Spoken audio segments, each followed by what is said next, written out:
કેમ છો મિત્રો, જીમ્સ કિચનમાં તમારું સ્વાગત છે। આજે હું તમારા માટે લાવી છું હોટલ સ્ટાઇલ દાલ તડકાની રેસીપી। તો મારો વિડીયો જોતા પહેલાં લાઇક, શેર અને સબસ્ક્રાઈબ કરી દેજો। વિડીયો ખૂબ જ ઇન્ટરેસ્ટિંગ રહેવાનો છે, છેલ્લે સુધી જોજો।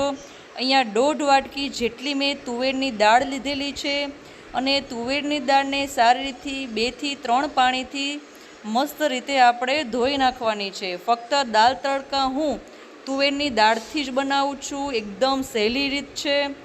હવે 1.5 વાટકી તુવેરની દાળમાં 1 ગ્લાસ પાણી નાખી મીઠું, હળદર અને 1 ચમચી જેટલું તેલ નાખી 4 થી 5 સીટી પડવા દેવાની છે। ત્યારબાદ ટમેટાં, ડુંગળી, ઝીણું ઝીણું લસણ અને મરચું મેં અહીંયા સુધારી લીધેલું છે અને 4 સીટી બાદ આપણી દાળ પણ સરસ રીતે બફાઈ ગઈ છે અને ઝેણીની મદદથી સારી રીતે મેં ઝરી નાખી છે। હવે એક કઢાઈમાં હું 3 થી 4 મોટા ચમચા તેલ ગરમ કરવા મૂકીશ। તેલ સારી રીતે આવી જાય તેમાં લવિંગ, બાદિયા, તજ, તમાલપત્ર વગેરે નાખી અને સરસ મજાનો આપણે વઘાર કરવાનો છે। મીઠો લીમડો લીધેલો છે, ડુંગળી સરસ રીતે સાતળી લેવાની છે, ઝીણી ઝીણી મરચી નાખી અને સારી રીતે ચલાવી લેવાનું છે। ત્યારબાદ ટમેટું પણ આપણે ઉમેરી દેવાનું છે। તમે જોઈ શકો છો સરસ રીતે બધું જ હું મિક્સ કરી રહી છું।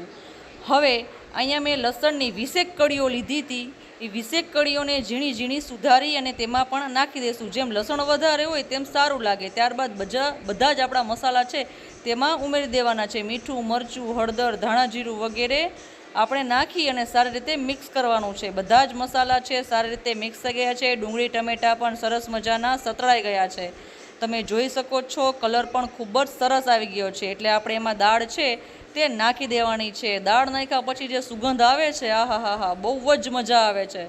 તમે જોઈ શકો છો અત્યારે દાળ થોડીક પટલી છે, જેમ જેમ ઉકળશે તેમ તેમ ઘાટી થશે। આપણે 10 થી 15 મિનિટ સુધી આપણે તેને ઉકળવા દેવાની છે। હવે આપણે સરસ મજાનો તડકો લગાવવાનો છે। એટલે એક બીજા પેનમાં હું તેલ ગરમ કરવા મૂકીશ।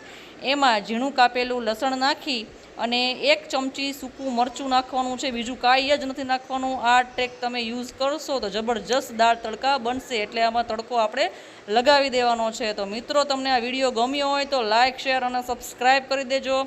તમે આ દાળ બનાવશો તો હોટેલની દાળને પણ ભૂલી જશો। તમે જીરા રાઈસ અથવા તો રોટલી સાથે પણ આ ખાઈ શકો છો।